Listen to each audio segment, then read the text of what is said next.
নমস্কার বন্ধুরা, আশা করি আপনারা সবাই ভালো আছেন। রুমাই রেসিপির ব্লগসে আপনাদের অনেক অনেক স্বাগত। আজকে আবার আমি একটা নতুন দুর্দান্ত রেসিপি নিয়ে এসেছি, নিরামিষ। সম্পূর্ণ আজকে নিরামিষ ভিডিও দেবো আমি। আজকে বানাবো পনিরের দম। আপনারা ভিডিওটা শেষ পর্যন্ত দেখবেন, খুবই পছন্দ হবে। যে সকল বন্ধুরা এখন আমার চ্যানেলটা সাবস্ক্রাইব করেনি, অবশ্যই লাইক করে সাবস্ক্রাইব করে রাখবেন। পাশের বেল আইকনটা ক্লিক করে রাখবেন সবার আগে নোটিফিকেশান পাওয়ার জন্য। তাহলে চলুন আমি আজকে নতুন রান্নাটা শুরু করি। আমি পনিরের দম বানানোর জন্য এখানে 700 গ্রাম পনির নিয়ে নিয়েছি। একদম ফ্রেশ টাটকা পনির। পনিরটা আমি পিস পিস করে কেটে নেব।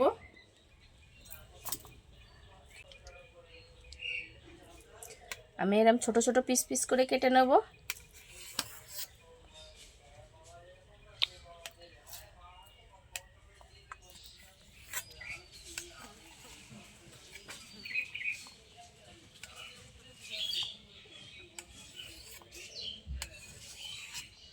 আমি এরকম ছোট ছোট কিউব সাইজের পেস্ট করে নিয়েছি। আপনারা চাইলে আপনাদের পছন্দ মতন শেপ করে নেবেন।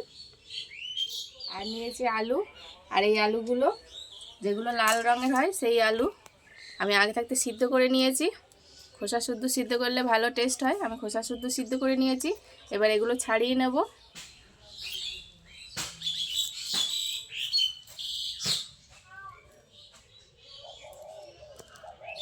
একই সাথে আমি আলুগুলো এরকম করে ছাড়িয়ে নেব।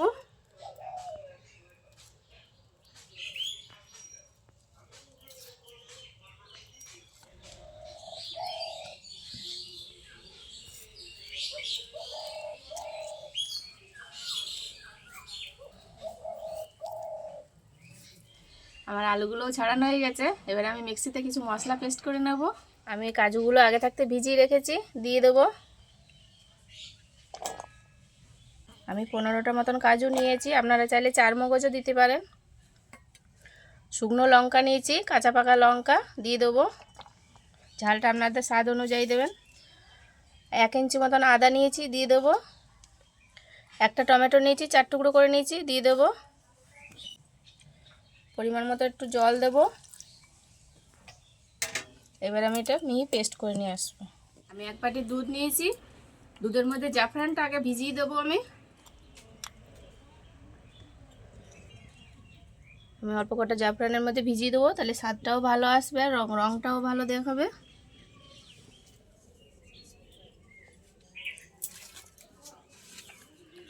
কড়াই বসিয়ে দিয়েছি, কড়াই এবার তেল দিয়ে দেবো।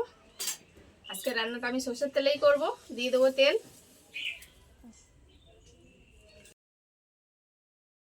তরকারিটা ভালো স্বাদ হবে, আপনারা চাইলে সাদা তেলেও করতে পারেন। তেল একটু বেশি পরিমাণে দিয়ে দিলাম।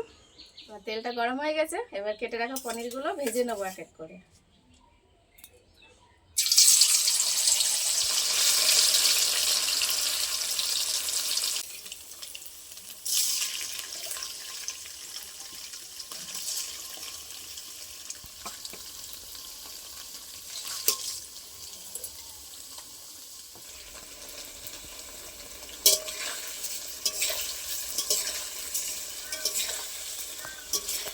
আমি অল্প লাল লাল করে ভেজে নিয়েছি, তুলে নেবো এবার।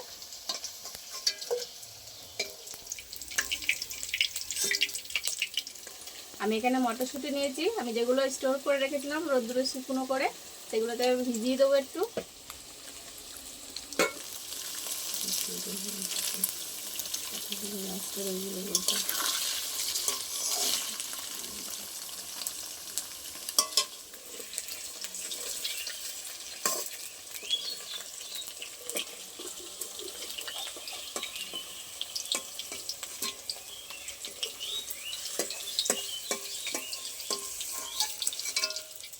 একই তেলের মধ্যে আলুগুলো আমি ভেজে নেব।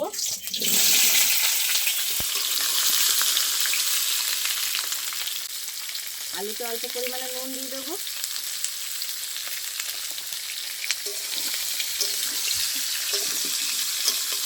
আমি একটা পাত্রে জল নিয়ে নিয়েছি, দিয়ে দেবো কিছুটা নুন। নুনটা ভালো করে গুলিয়ে নেব।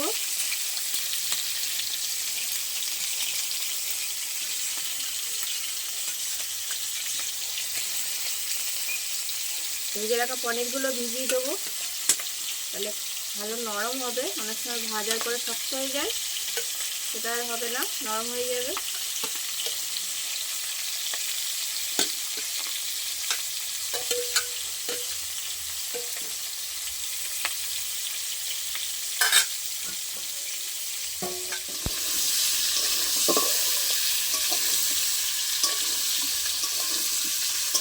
আমার আলুটা ভালো লাল লাল করে ভাজা হয়ে গেছে, এবার আমি তুলে নেব।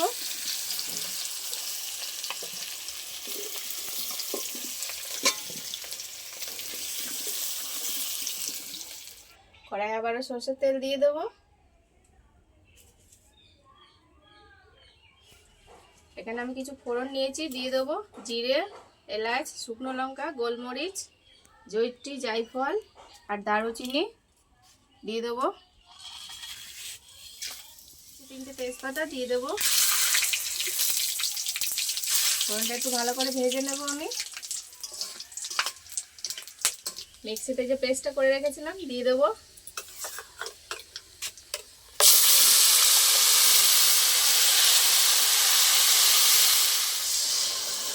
মিক্সি দিয়ে একটু জল দিয়ে দিলাম।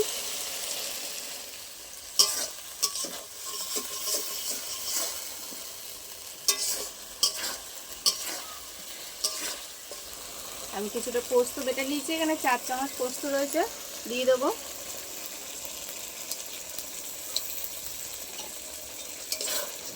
ভালো করে একসাথে আমি মশলাগুলো কষিয়ে নেব।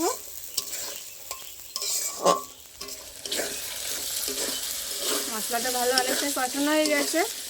এর মাঝখানে আমি কিছু গুঁড়ো মশলা অ্যাড করে দেবো। নিয়েছি ধনের গুঁড়ো, জিরের গুঁড়ো আর কাশ্মীরি লঙ্কার গুঁড়ো একসাথে দিয়ে দেবো। দিয়ে দেবো অল্প পরিমাণে নুন, 1/2 চামচ চিনিও দিয়ে দেবো।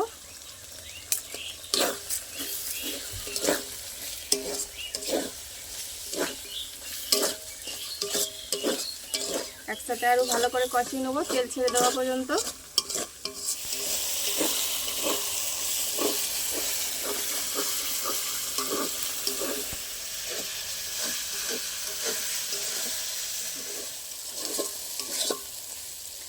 মশলাটা ভালো কষানো হয়ে গেছে, এই দেখুন তেল ছেড়ে দিয়েছে। এবার আমি ভিজিয়ে রাখা যে মটরশুঁটিগুলো রেখেছিলাম দিয়ে দেবো।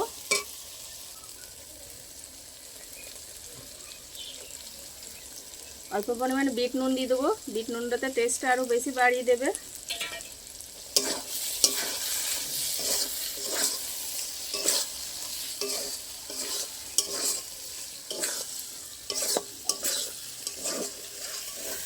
ভেজে রাখা আলুগুলো এবার দিয়ে দেবো। মশলার সাথে আলুটা 1 মিনিট মতন কষিয়ে নেব।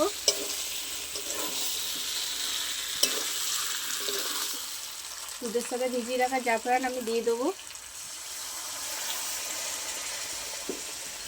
পনিরগুলো দিয়ে দেবো।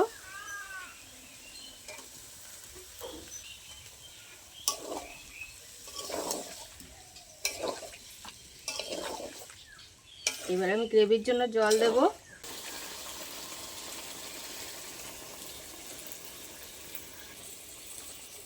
আমি কিন্তু এটা বেশি ঝোল করব না, একদম মাখা মাখা করবো, তাই বেশি জল দেব না। আমার আলু সিদ্ধ রয়েছে, গ্রেভির জন্যই শুধু অল্প করে জল দিচ্ছি।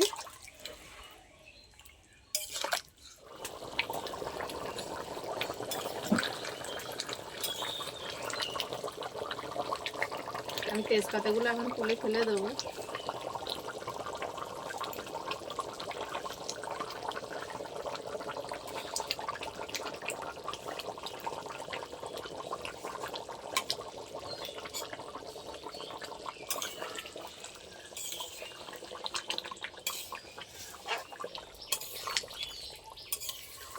আমার গ্রেভিটা ভালো ফুটে গেছে। নামানোর আগে 1/2 চামচ গরম মশলা দিয়ে দেবো, 1/2 চামচ ঘি দিয়ে দেবো।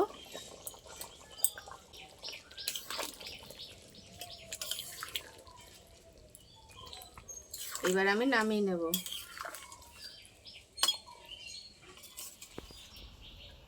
পনিরের দমটা কিন্তু লুচি, রুটি, পরোটা সবার সাথে ভালো লাগবে, এমনকি পোলাও আর সাদা ভাতের সাথেও ভালো লাগবে। মাঝ কথা এক রকম রান্না করলে সবার সাথে চলে যাবে। আপনারা অবশ্যই একবার ট্রাই করে দেখবেন এইরকমভাবে। ভিডিওটা শেষ পর্যন্ত দেখার জন্য অনেক অনেক ধন্যবাদ।